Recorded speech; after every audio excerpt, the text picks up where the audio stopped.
Welcome to Your Best Life today. This is number 9 of our series of video blogs that just help you to live your best life. And today I have Lisa Wimberger on the call. Man, what an amazing guest. I'm so excited about this. Lisa is the founder of the Neuro Sculpting Institute. She holds a master's degree in education from the University of Stony Brook and a foundation certificate in neuro leadership. She draws upon her background in medical neuroscience in all her work. She's written 2 books that I know about, maybe even more. She's the author of New Beliefs, New Brain, Free Yourself from Stress and Fear, and then Neuro Sculpting, a whole brain approach to heal trauma, rewrite limiting beliefs, and find wholeness. So I'm just excited to have you on the show today, Lisa. Thanks for joining us. Yeah, thanks. I'm excited to be here too. So we do have a quote of the day. We do this on Your Best Life every time. And this is a quote that is in your email signature. So apparently you feel it's an important one. Trusting is dangerous, but without trust, there is no hope of love. And love is all we have to hold against the dark. And that's from a book called My Traitor's Heart. So yeah, why did you choose that quote? Let's just jump right in there. What's that mean to you? Well, I read the book many, many years ago, and that quote just jumped out. It stood out with me mostly because at the time that I was reading it, I didn't really know how to trust. I was very contracted. I didn't trust that I could be vulnerable with people. I didn't trust the world. I had a cynical outlook. I didn't trust anybody, I don't think. And that really shook me because what that quote said to me was, if I don't trust and risk being hurt, then I won't know the full expansion of love. And so I held on to that quote sort of my whole life as, gee, I really hope I could trust someday. And over time and over working my own stuff through, all the many ways we work our stuff, I got to a place of trust where love does come easily. And I really feel like that quote is so important. So it stayed with me. I think I read the book when I was 20, maybe 21. So it just stayed with me. Great. Well, tell us what is neurosculpting for starters, for someone who's new to this? Yeah, neurosculpting it's a lifestyle, but more granularly, it's a 5-step meditation process that is based on brain science. So each step is a very strategic entrainment in different parts of the brain. So you get to boost the investment your brain and body and hormones make in the experience. So you can take a regular meditative experience and deepen it quite a bit if you can tease into participation some areas of the brain. And what we do in neurosculpting is we take the meditation space as an opportunity to sculpt the reality differently. So if I'm meditating around my inability to trust somebody, that is a belief system. That belief system is embedded in my conscious mind. It's embedded in my subconscious mind. It's embedded in my body's response to the world. If I can prime my brain a certain way, then in that meditative framework, I can actually draw up my belief systems and start to mold them differently. And while I'm molding them differently, my brain entrainment is latching on to that new version with a lot of neurological investment, which means there's buy-in. And when there's buy-in at the brain level, there's buy-in at the body level. And when there's buy-in at both brain and body, reality changes. Everything changes. So it's a very strategic approach to meditation. It can feel a little prescriptive for people just learning it because it has 5 steps. But what it ends up doing in the long run is offering a depth of meditative freedom that I have never experienced in any other meditative form. And I've been meditating since I was 12. I've had formal teachers. I studied TM. I studied Ascension with the Cheyenne monks for years. I studied the tools of the Berkeley Psychic Institute for 6 years. I have a lot of different amazing meditation practices that I love, but none of them are as strategic as neurosculpting. So I use neurosculpting very differently than I would a regular meditation practice. Wow.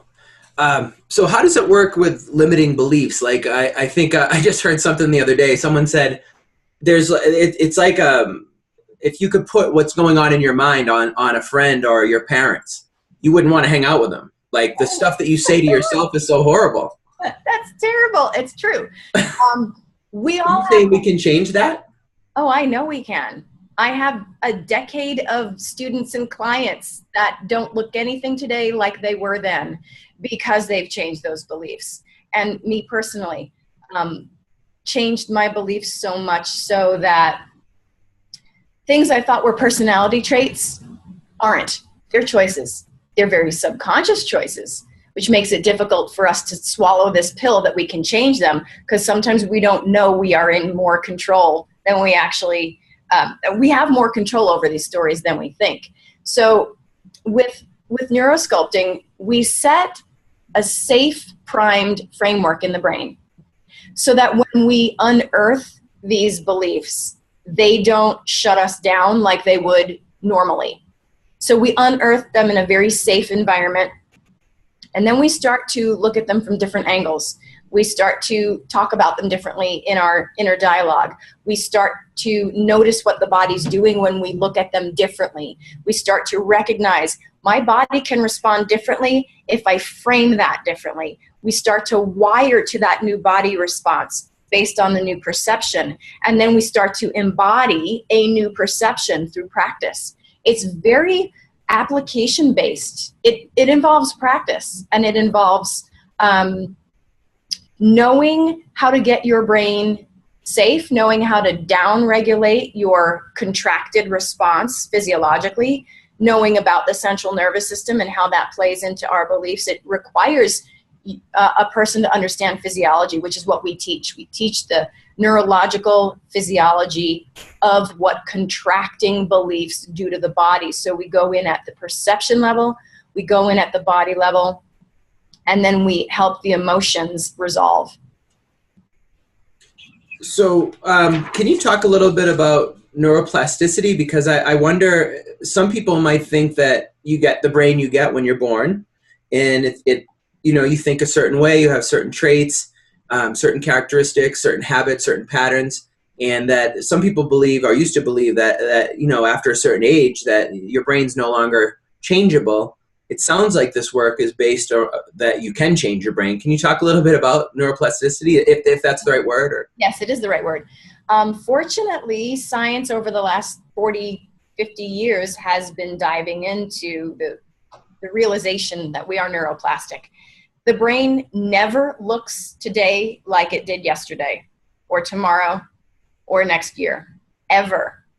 It changes with each and every interaction with the world because it's on a feedback system. So anytime I interact with the world, I then use my sensory perception to feed that information to the brain, which then creates a relationship with that version of my experience, today's version. Now, I may add that to my previous experiences and reinforce systems and functions and structure, or I may need to change my response based on new information, and then I adapt systems and structures and function. But no matter what's happening, I am reaching into my patterns, my neurological patterns. I'm engaging with them, and then I'm layering them with either reinforcement, which deepens the structure, which is actually a change, but it's a change in a reinforcement direction, or it adapts the structure, which is a change in the direction of a new function and structure. The brain's function and structure changes in response to every single thought you have, every single smell you smell, vision you see, blink of an eye, blink of time.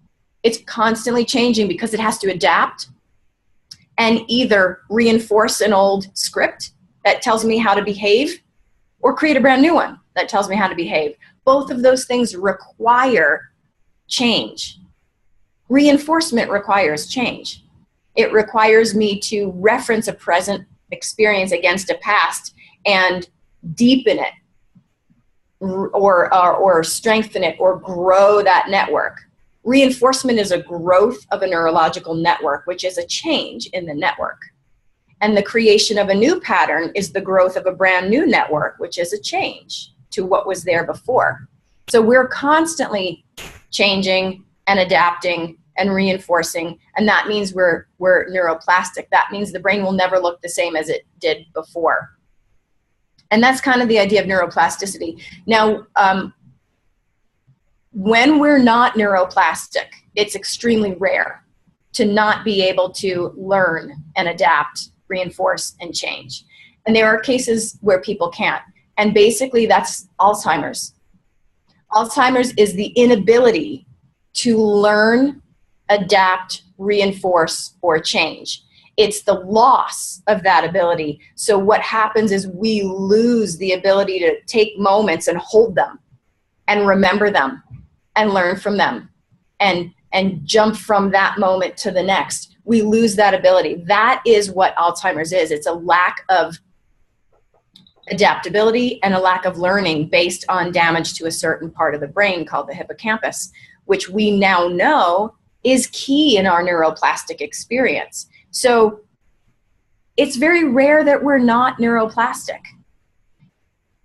But a lot of times we are learning and relearning the old story and reinforcing it, taking all of our plastic capacity and using it to relearn something old that keeps us contracted, versus taking all of our plastic capacity and using it to learn something new, which changes our relationship to the world and can actually expand us.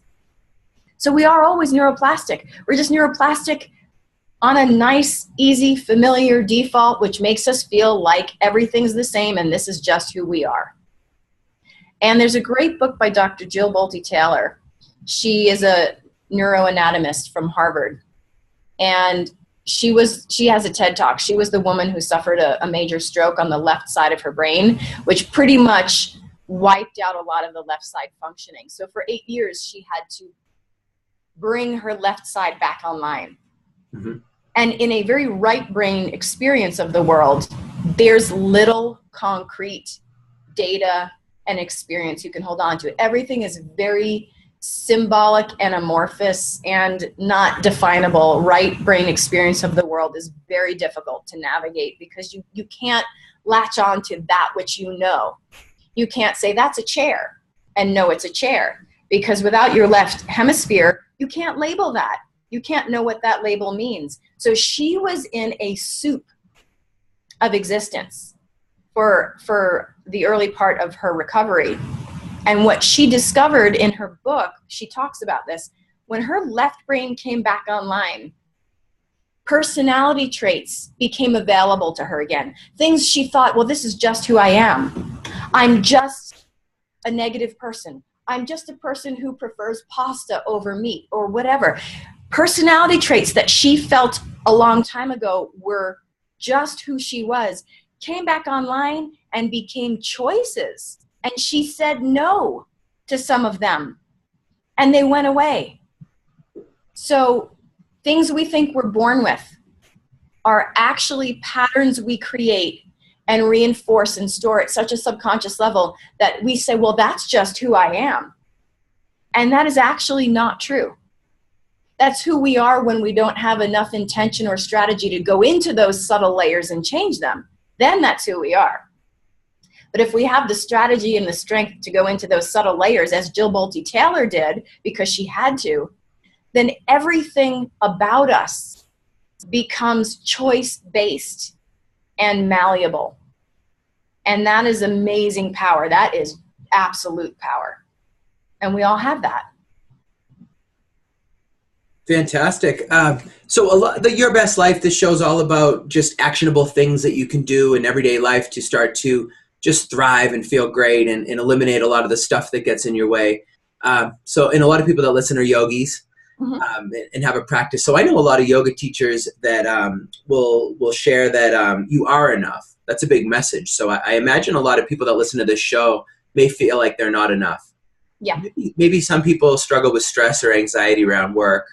maybe some people struggle with depression. So it feels like there's these obstacles that get in your way that are just patterns in the brain. Yes. Can you talk about, give us an example of how to change a pattern that's getting in your way, like how to really do this work? Yes. So many of us think we're broken. And what I like to tell people, just as you eloquently said, we're not broken. We already are enough. But what we are is usually defaulting to the brain's natural, beautiful ability to create patterns. Without the brain's ability to create patterns, we wouldn't learn how to speak, how to interact with people, how to move our limbs. We need patterns as scripts that we can engage with and store and then use as a platform for adding on new learning and new learning and new learning. It's how you learn the piano. You don't start knowing how to play. You start with all of these new patterns you have to understand about your fingers and your eyes and your ears. And then you store that. And every day you retrieve it and you add a new layer to it and you reinforce it or you grow it. And so, with neurosculpting, what we do is we either help people reinforce the beliefs they would like to get stronger, or we help them release the beliefs that are limiting them. Oftentimes we do both. It just depends on the class or what the person wants. But let's say someone comes to me with a belief that that they're unlucky. That's a real hard one to change because you keep relying on the world to change it for you. And I'm unlucky is really, the world throws you a bad deck of cards and that's your luck, So it's very difficult to change this I'm unlucky or I'm a victim kind of story. So what we do with people is we teach them how to first entrain their brain to move their body out of contraction because the negative story causes contraction. So the first thing we do is help them get a handle on their physiology. Here's what you do in your day-to-day, in your jaw, in your neck, in your muscles, when you wear that story. You wear contraction. So we teach them how to regulate their nervous system out of contraction.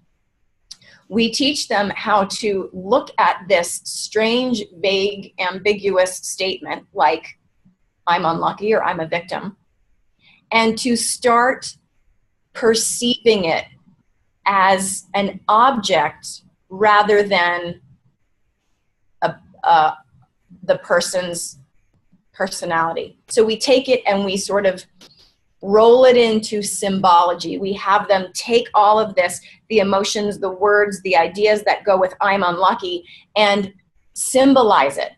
Give it an abstract representation. So you get to work with the thing. What that's actually doing when you work with the thing is putting you in witness mode, which is right here, measurably in the brain. This is called the dorsal medial prefrontal cortex. This is AKA the third eye. This is witness mode. You can't witness anything if you're in it. So we teach people the mental strategy of witness mode, which actually has steps. And the steps are, take your body out of contraction first, because otherwise you're in it. Evoke the statement that would normally contract you and create it symbolically so you can look at it. We are giving articulation and language to what we know is possible when monks go into witness mode and we watch our thoughts. There's a strategy to that, and science has articulated the steps that lead up to that. So we get people into this witness mode, and then we get people to link their new perception, which is usually a little more neutral, usually a little more expansive. We get them to link that to what their body is doing in this moment. Oh, when I perceive it like this, my breath gets deeper. Oh, when I perceive it like this, my jaw loosens. Or when I perceive it like this, I have a flutter in my belly. Something's moving and changing. Because in each and every moment, the body links to the perception. I'll give you an example. When that song comes on the radio from your prom, you're right there, right? Audio stimulus had linked a long time ago to a perception and a feeling and an emotion and an experience. So you can trigger that by listening to the song. You can go into a perception through an external stimulus. This is basically called Hebb's law of neuroplasticity. If those two things happen simultaneously in the creation, they will be linked with enough emotional investment. So what we do, like the same with a smell, you smell that one smell and you have a flashback. So in neurosculpting, when people are at that moment of witness mode and they're at that moment of changing the perception, we have them link their body experience to that. We have them make a hand gesture or tap or do something physically memorable. So we're linking a somatic experience to a new perception. Just like that smell links to the memory of the chocolate chip cookies in grandma's kitchen, or the song links to the prom, or the sound of the voice links to some other memory. We are creating links in neurosculpting, which is also very different from other meditations. We are actively bringing in the soma, which is very familiar to yogis. You meditate through the soma. The body is the chamber. We don't leave the chamber in neurosculpting. We link to the chamber in every new perception. So we have a roadmap between, here's what my body feels, here's what that perception is. How do they link? Oh, when I want to get to that perception, I could go to the body. And if I can't go to the body, I could go to the perception. And since they're linked, they get to talk to each other. We give people 2 ways in to a witness mode, which equals expansion. We give people ways in to expansion that are so ridiculously simplistic in thought structure. It just needs to be articulated. All I'm doing with neurosculpting is articulating how the brain already does what it does. It's like I'm just opening the curtains and revealing the Wizard of Oz behind the curtains. That's all neurosculpting is doing, is saying, look, this is how it's happening anyway. You're just not paying attention to it. Now pay attention to it, and you get to pull the levers yourself. So we create links. We bring in the soma. We change the perception. We get them here to witness mode. We bring them from contraction to expansion. And all of this can happen with the way you create thoughts, because that's what commands the brain physiology, which commands the hormones, which commands the muscles. Wow. That was a mouthful. I'm sorry. That was not a succinct response to your question, but I don't have one. That was incredible. No, this is something we need to unpack. I'm so happy that we have some time to have this conversation. So I want to just reframe what I think I heard. Yes. So I teach mindfulness meditation and practice it for years now. And I can see the witness thing. I understand that. And I also, I think we all share this, that in the Buddhist set, I have a Buddhist background, that you don't want to spend too much time trying to figure out where all these negative thoughts really come from. Right. You don't need to figure out why. Call it karma. His big thing was, if there's a stick in your eye, don't worry about how it got there. Just pull it out. Right. So there's a stick in a lot of our eyes. So the example you use there is that I'm a victim. Yeah. So when I feel like I'm in victim mode, I feel like I'm a victim. I feel that in my body, you're saying. So I feel contracted in my chest. And because of my mindfulness practice, I can really feel into that. And yogis, I think, are in their bodies and they can feel when they're triggered. Yes. So you're teaching them to notice, like, oh, there's an old storyline or some kind of negative thought. And then I feel it in my body. So that's like a warning sign, I would say. And you can fix up what I'm saying after this, but I just wanted to say what I heard.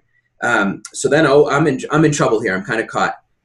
So then I realized maybe Lisa and I talked about a new thought, or a new way of to create a new feeling or a new outcome. I have to see that I'm contracted. And then what's the new thought if I'm a victim? Maybe it's I'm strong and powerful, I'm in charge, whatever it is. You must say that you must say that in what you're doing is creating a new neural pathway. But the old one's really powerful. So it must, when you create this new neural pathway, I feel like you don't really believe it at first. You don't believe you're powerful. You don't believe you're strong. You believe that you suck, that you're unlucky and unworthy, or whatever it is. So it sounds like there's a huge step in there. I guess I'd like to learn more about, you do something physical or somatic to lock in the new thought pattern? Two things. Pick it up there and yeah. Yeah. You do something somatic to do one of two things, or both. to either link to the release of the old story or the mitigation of it, and or link to the new story. You can do both. Choreographing and unchoreographing neurological networks requires two things. It requires the creation of a new network and the weakening of an old, right? So we offer both. So you can notice what your body does when you take that old story that normally contracts you. You can notice in a moment of witness mode where you breathe a little bit more. That's a release. You're uncoupling from the charge of the old story just a little bit. You can link to that, which is your capacity to release. That's the unchoreographing of the old story. And you can create the new story, which is, you know what? Today I'm not a victim. Not for my whole life. Today, for the next 10 minutes, I'm not a victim. And that's your new story. And you can notice, what does my body do when I'm entertaining that new thing, when I'm witnessing the new story? Oh, not much, except my left eye tends to blink a little bit. I don't know why, but there's something about my body response right now that is linking to this relationship. So I'm going to notice it. I might touch my left eye and really be aware. And then later in my meditation again, I'll unchoreograph the old and go back to noticing my body. And then when I choreograph the new, I might touch my eye again. Linking body responses that may mean nothing, but linking them to the perception, because eventually what will happen with enough repetition is you can do this at a meeting. You can touch your left eye at a meeting and pull up this very subconscious association that I'm not a victim right now. You're creating associative links. This is how we learn to live. We learn that smell of smoke equals danger and fire. Get up, run. We learn that smell of a baby's head is love. We learn associative links through our sensory perception to what's going on the inner landscape. So in neurosculpting, we make those links so that you can get to that story tomorrow, even if you don't have time to meditate. You have time to touch your eye. You have time to touch the area that your body linked to the release of that charge. You have time to do something somatic because you have a body. So we use the body as this meta mapping system for neurosculpting. Now, our tapping and all the stuff we do does not adhere to a meridian system, an Eastern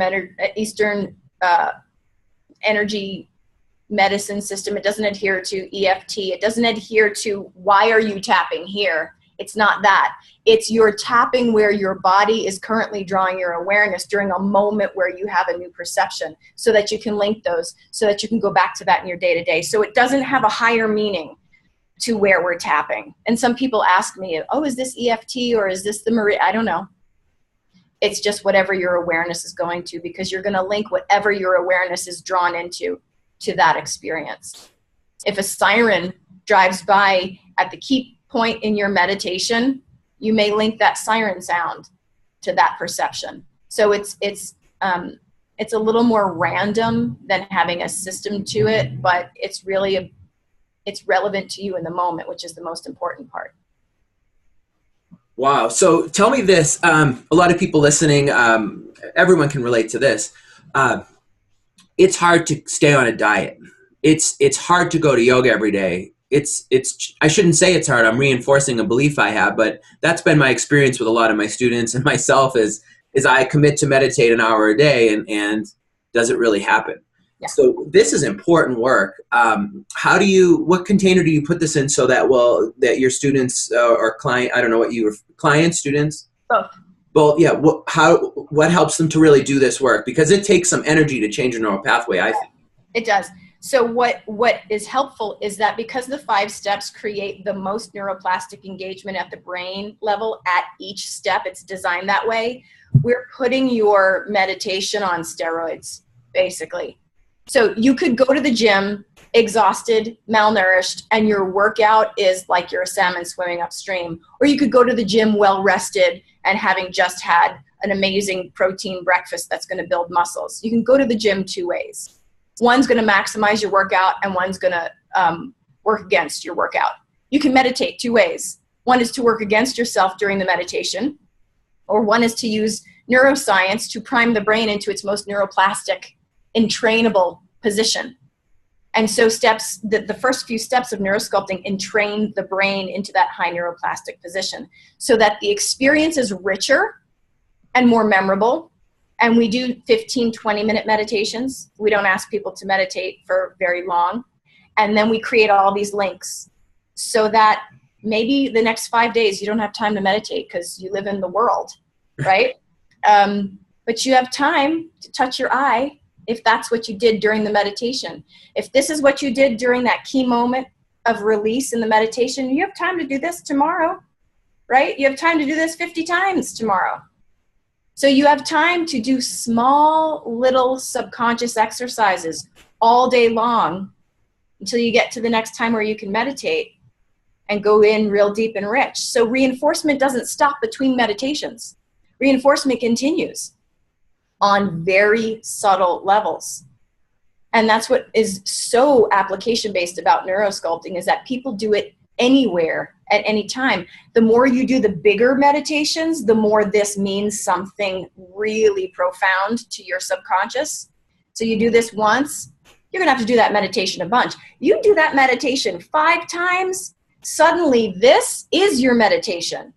And each and every day you're doing this. I tap all the time to evoke an expansion in my nervous system rather than a contraction, because I've done so many meditations. And so there are like days where I will go 3-4 days without meditating, but I stay regulated emotionally and expansive doing this or something.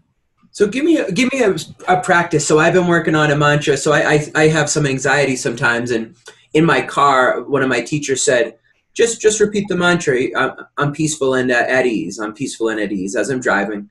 Just a simple practice. Add a neurosculpting element to that. Like what's the physical part? And should I have done long practice? I'm going to add a couple elements to that. Yep. So when you say I'm at ease, you are engaging I have my brain here. I'm going to show you. When you say I'm at ease, you're using left brain language centers to create that construct, right? Left brain language centers are what create the I am statements, that create the statements that mean something, so you can understand I am at ease, what that means, what that should imply, right? That's left brain. You don't want only left brain to be involved, because your left brain is part of what makes you anxious anyway. You need to get this guy involved. And to do that, you can take the I am at ease and enrich it. Okay, if I am at ease right now, what color, what vibration, what texture, what shape would that be? Add symbology to the statement, because then what you're doing is you're crossing the midline of the front of the brain into witness mode, and you're engaging the right side of the brain in its symbolic, implied language center meaning. This assigns symbology to that which we know. This evokes that which we know, which is left side, and right side assigns symbology to that which we know. So to stay at the language level of it can sometimes keep you stuck. So you take it, I'm at ease now. Okay, I'm in the car, I'm at ease. Okay, if I'm at ease, what color is that? Oh, right now, you know what? Purple. Purple seems like at ease. Okay, so now you've entrained your brain into more involvement in that story. Now, add the soma. If I could take a sip of purple right now or inhale it, where would it go? Well, that would go to my chest. Oh, okay. So I'm at ease, symbolically looks like this, puts me in witness mode, and now lives in my body, in my chest. Okay, now I'm going to tap my chest while I'm driving. Now, this is a lot to do while you're driving, so this is dangerous. But eventually, all you have to do is tap while you're driving. Staying at the language level is not enough. This is why mantras set people up for potential failure. If you buy the mantra, you will have great experiences. But if you don't buy into the mantra and all you're using is the words, you're staying in the left side of your brain, and that's going to keep you stuck and contracted. You have to cross the midline of the brain to get a whole brain approach, which is what your body is waiting for. So mantras are, you know, they're a gift if you believe them, and then they make you even more contracted if you don't believe them and you use them and then they don't work and then you doubt the whole system. Yeah, so I'm driving in the car. I notice the felt sense of anxiety, which is contracted, and I say what's really happening there is the person that is experiencing anxiety is saying, I'm peaceful and at ease. It doesn't feel real to me. It doesn't work. It kind of works maybe a little bit. It's called cognitive dissonance. It's just like I'm telling a different story, but I'm not really believing it. Right. That's cognitive dissonance. But when you said think of a color, I think, okay, I'm peaceful and at ease. And I thought purple too. It's funny when you said that. So I think of a color, and I definitely thought purple. And then I felt it. And like you were explaining how it works in your brain. So I must have shifted to the other side of my brain, because I literally felt more calm right when I saw that purple with that. And then you said, then imagine if I could drink that color. It would go right to the chest and my belly where the contraction is. So when this is safe to do while driving, I think we could do this whole practice. I could then rub my belly gently or my chest. When I do that disembodied from this practice and I want to feel better when there's anxiety, I'll like rub my chest. But it doesn't quite work that alone. It feels like you're tying a lot of things together that actually change the pattern. Yes. We are using associative learning at its highest level. We are associating content from the left with content from the right. We're crossing the midline. You know, in yoga, you have to cross the midline for balance. Balance requires you crossing the midline. If you do something on the left, you have to counterbalance on the right. Midline crossing is our gift of healing. Same in the brain. So if you're in a left concrete language mode and that's not working, you have to cross the midline of the brain to symbology and implication and right brain associations. If you are someone who is constantly in the right side, everything is symbolic and has all this hidden meaning, then you may want to cross to the left and put some concrete words to that so you drill it down. There's no right or wrong. It's not that left and right is better than the other. It's that until we cross that midline and engage both sides, it's like asking someone to only do warrior one on the right leg forever. Why would you do that? It's the same with the brain. Why would you ask the brain to only perceive through one lens forever, when our gift of balance and healing comes from inviting in the opposite? So that's why neurosculpting is extremely strategic, because it forces you in and out of your defaults to color them with the other side of balance. And when the brain gets a bigger picture, the body gets a bigger picture, a different picture, and responses change. And we actually, when we go to the front of the brain, that links to when our body moves from arousal and contraction into parasympathetic response. It's the exhale getting deeper. It's the breath getting longer, slower, the heart rate coming down. That maps to a brain dynamic. And in neurosculpting, we put you in the brain dynamic because the body's going to get the message. So how does this always comes to mind for me is I've done some longer, like 30-day retreats, silent, really going deep with meditation practice. And I think, like, you know, what Buddhism teaches or what this practice can do when you have that kind of time and a great teacher and you're really going deep is you can stop believing the thoughts completely. Yes. And you can experience your true nature, which is pure potential and perfect peace. Yeah. And that sounds great. And that experience can be wonderful. It takes a lot of hard work to get there in a retreat, I think. Yeah. So I always kind of compare these two kind of things you could do. Like, you could try to retrain the brain to think differently. Or if you had the time, you could go into these long retreats and do this deep work where you you experience your true nature and you live in a peaceful place all the time and you become a realized being. Yeah. But to me, that doesn't work for a busy American who doesn't have 10 minutes after they drop the kids off at school to go and sit. Is one better than, not better, but if you had the time, would you advocate going in retreat and going for it? Or is neuro sculpting, can it lead you there as well? Or you know what I mean? Yeah. I'll just share my experience rather than tell people what I think would work for them. My experience was I grew up as a meditator. I hated science. I don't want to prove anything. I don't care. I just want to meditate and feel bliss. And I did. I meditated since the age of 12. I studied with monks.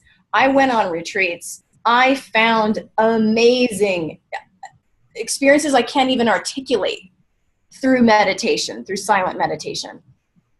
My problem, this might be my shortcoming, was I didn't know how to translate that removal from the world and entrance into bliss. I didn't know how to translate that into my impatience in the car waiting for gas because I'm late for work, or my impatience in the classroom because my students were hitting each other and not even listening to me. I couldn't find the day-to-day life application of all I was experiencing, and I got frustrated, which made me seek retreats even more. Yep. So I would go even more to release and dip into this pool of potential, and then come back to my life and watch it last for maybe 3 days.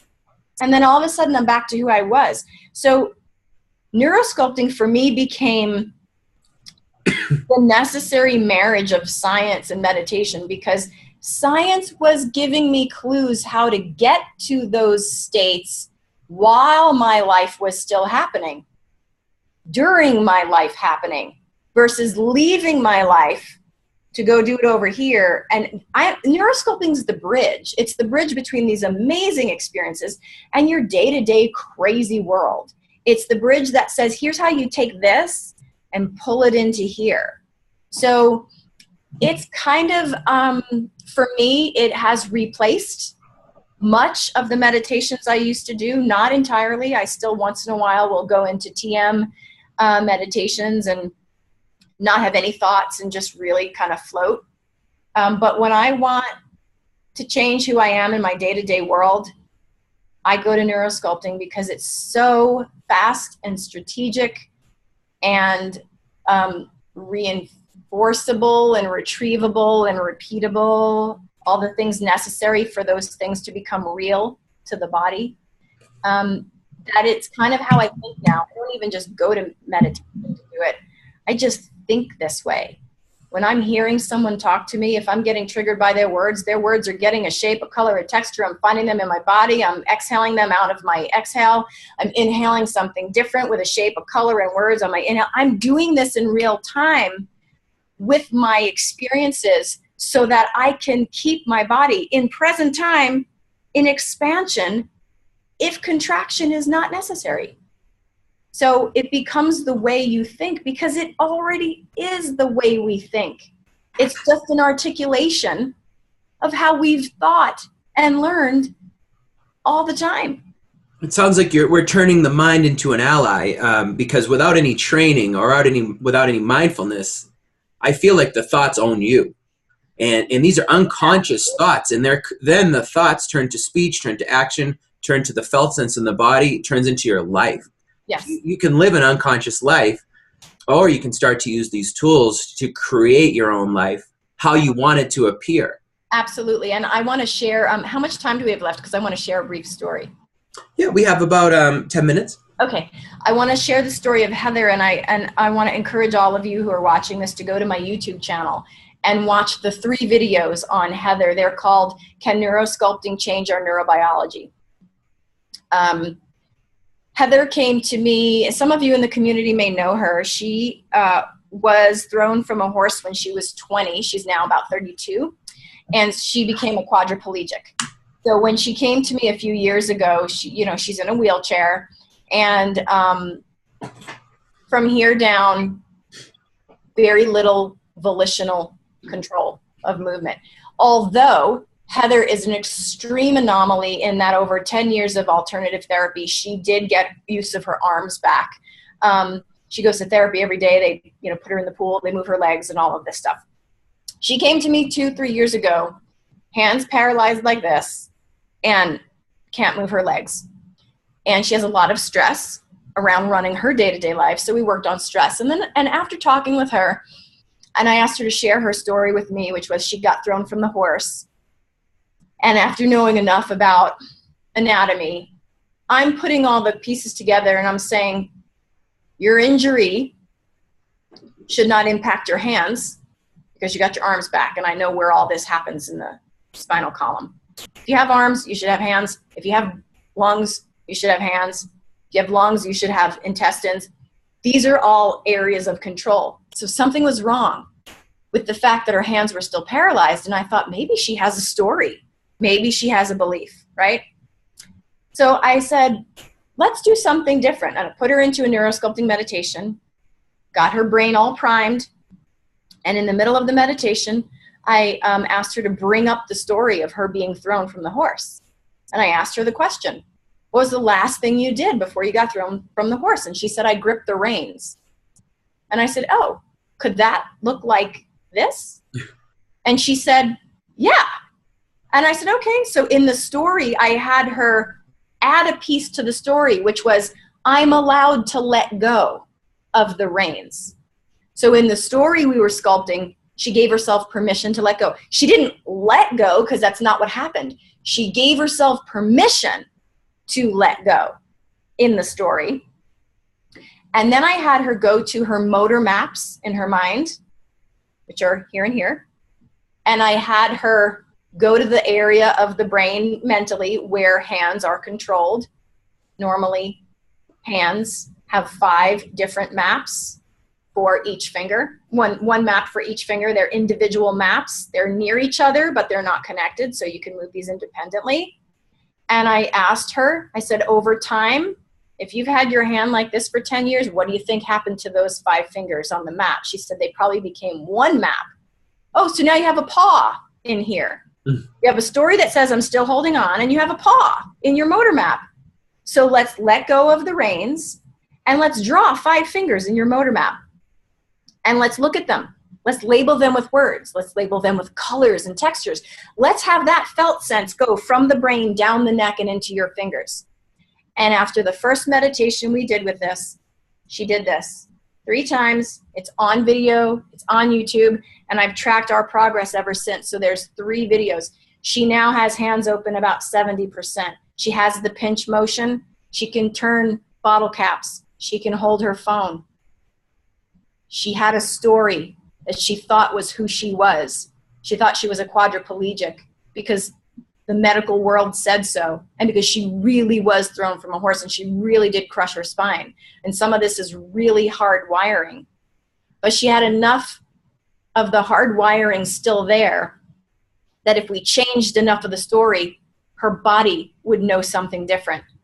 And so now Heather moves her fingers. And for 10 years, she didn't. And that was a story that was one of the more difficult stories I think any of us could have. And she's moving through her stories and changing her reality. Imagine what we could do with our victim mentality, or the mentality that we're not worth it because we had a terrible childhood or a trauma or a parent who gave us up or didn't love us. Imagine what more we could do if we could create a safe enough environment to take that story from hijacking us and just kind of move it here and recalibrate and then create something over here and link to it and open. I mean, anything is possible. We've had people, I've had students and clients heal their seizures, which is why I neurosculpt, because I healed my seizure disorder. We have clients getting off hard drugs. We have clients healing chronic pain. We have clients healing stress, depression, all sorts of things. That's why people come here, because they're realizing their power. It's all right there. It's what the Buddhists teach. It's what every mindfulness practice teaches. We are enough. We're more than enough. We're gods in flesh. How could you not want to take that information and maximize it? Unbelievable. Yeah. Powerful. Yeah. Yeah.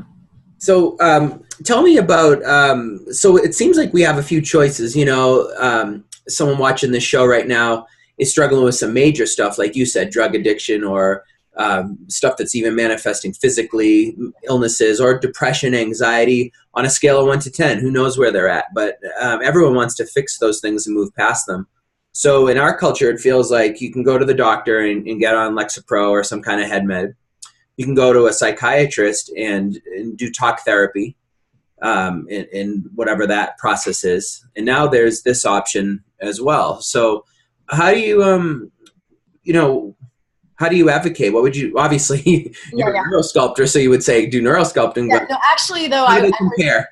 I would not say just do neurosculpting. There are some people who truly need talk therapy, and there are some people who really do need meds. And I am always in favor of the marriage between that which we know and that which we don't know. And there's so much powerful information about Western medicine that we cannot ignore. I mean, Western science is what led me to heal my seizures. Although I did it alternatively, I had to use science to do it. So I would never say, don't go to a doctor or don't go to a therapist or don't get on those meds. I would say, do what you can where you're comfortable and add neurosculpting. What ends up happening is it can be a support for all of the other approaches, and sometimes it can replace the other approaches. But as a prescription, I would never give anybody that prescription. I would say, let's do this in conjunction with what you're doing. And actually, I do have some clients that come to me and say, I'm thinking of leaving my therapist and just doing neurosculpting. And I say, no, you are not. I will not be responsible for that. You make your own decision over there. Do not ask me to encourage you to leave your therapist. I will do this in conjunction with, and you get to make your own decision about that. But I will not be, encouraging that, supporting that, or writing a note to your therapist saying, we don't need you anymore. We're doing neurosculpting. Because not everyone's the same. Everyone's different. Brain chemistry sometimes really does need to be balanced for the start of something new. Sometimes talk therapy really needs to happen so people feel a connection so they can go on and heal differently. So it's really, and it works with other meditations too. I never tell people to stop doing the kinds of meditations that work for them. I say, do that and this. Maybe even merge them, see what happens. Yeah, I think that's a blind spot I've had in my practices is I have this either or thinking. And I think what I'm hearing from wise people like yourself is it's an and, maybe. This is a big challenge. That's what I sense. I've been at this practice like you have for just so long, for lifetimes, I'm sure. And it's hard to have the patience to continue on the path and to keep doing the work because the patterns seem to be so strong, like you do your practice, you go into retreat, you try different techniques like this, and the patterns keep coming back. And so I guess what I'm hearing is or someone listening out there that has an asana practice or breathwork practice or is trying to improve their diet or is using some medications for their minds or they're seeing a therapist, it doesn't need to, you don't have to pick one. Let's use all the tools we have. Because this is quite I don't want to use a violent term, but it's a battle. It's a war. I mean, this is like, let's do this work together. Yeah. And I think I need to stop as a practitioner thinking one way isn't the right way, or this is better than that. It's what tool works. What tool works, and how can you bring in more tools so that you have more choice and more options. And eventually with more choice and more options and more tools, you'll find the recipe and the formula that gets you balanced. And then you can leave your crutches, if you have any, by the wayside at that point. But crutches are important at a certain phase of healing. And I say crutch meaning anything. Whatever coping skill, whatever technique, whatever process you need in the moment can be a crutch. Crutch in a positive sense, meaning it supports you during the healing. Crutch in a negative sense means you never learn to walk without it. So crutch can be positive. It's a tool. And so the more tools you have, the more you're going to support yourself during the healing, and then you're going to heal, and then you're just going to have your tools there if if you fall again. Mm-hmm. Great. We have about 5 minutes left. Can you tell us about your books? Yeah, I have them right here. Because I'm at the Institute right now, so I have all my teaching stuff. So New Beliefs, New Brain was the first one. And that one is really a bit of a how and why. It's got a section where I write out a bunch of meditation scripts so people can record them themselves and guide themselves through meditation. And then I have 3 case studies in the back of the book, 2 officers and a civilian, because my niche is working with trauma and law enforcement. So I really wanted to highlight the potential that I'm seeing when I bring meditation to law enforcement. I've been doing that for the last 10 years, and that's been so extremely mind-blowing. Really, mind-blowing is the only word I have for it. So this book has a lot of how-to. This book, Neuro Sculpting, is a much deeper dive into the meditative experience as it relates to the science. It's a deeper dive into the exploratory neuroscience currently that is supporting all of this. It's a deep dive into concepts like how to apply neurosculpting to love and forgiveness and compassion and judgment and self-hate and self-harm. It's a dive into food to support plasticity, exercises, weekly brain changer exercises that you can do. So they're different personalities, the books, but they both complement each other. And this is all the content we teach here. So if you take our Warrior One immersion, then it's going to be the content out of this book. If you go through all of the neurosculpting classes and you become a certified trainer, you will be a living, breathing embodiment of the neuroscience behind it and the meditative expansion that comes with it. So the books are really sort of manuals for a lot of what happens here. And then we have 4 audio programs from Sounds True out on Amazon. We've got a big 6-hour one, How to Transform Your Life. It's very comprehensive. We have a 2-hour stress relief. We have a 2-hour overcoming habits that just came out last month. We have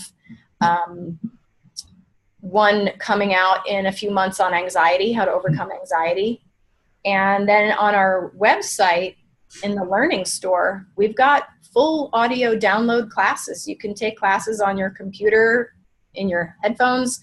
We've got free classes. We've got live stream events at the Institute. We have immersions, and we have a learning platform now where we'll be rolling out our first full immersion, but it will be self-paced and online.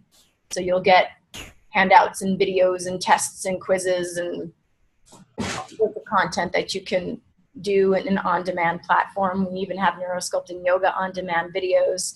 There's a lot of learning that can be done just on the website and through the audio programs. Fantastic. And at the end, we'll give people the links to connect with you. Yeah. But before we wrap up here, I ask the same question to everyone that's on the show. And of all your experience in your life, not just neurosculpting, just everything that you've experienced, what are 3 things that people could do today to start living their best life? And try to keep them succinct and actionable, because I love to. It's easy to have big concepts, but when you have something you can really do today, Yeah. What are your big 3? Number 1, shake. That's as short and succinct as I can get. Shake, twitch, wildly, because shaking takes the contraction out of the muscles, completes the process that the muscles think they're supposed to do, which is contract to fight or flee, dissipates the contraction and brings you back to midline. Shaking brings you back to midline in the body and back to balance in the brain. That is my absolute quickest go-to thing I ever do. I shake every single day. And Taylor Swift said it, shake it off, right? So, I mean, shake it off. It's not a metaphor. What's up? It's not a metaphor. So that's action number 1, shake. You'll feel so much better. If you shook for 2 minutes wildly before bed, you would be so much happier. If you shook in the morning when you woke up, or if you had a really bad conversation and you took a moment to go in the bathroom and shake for 30 seconds, everything changes. So shaking. Second actionable item, because I'm going to keep it physiological, right now is reduce the sugar, not eliminate the carbs. Keep the good carbs. What are good carbs? Vegetables. Vegetables are optimal carbs. Keep those and reduce everything else.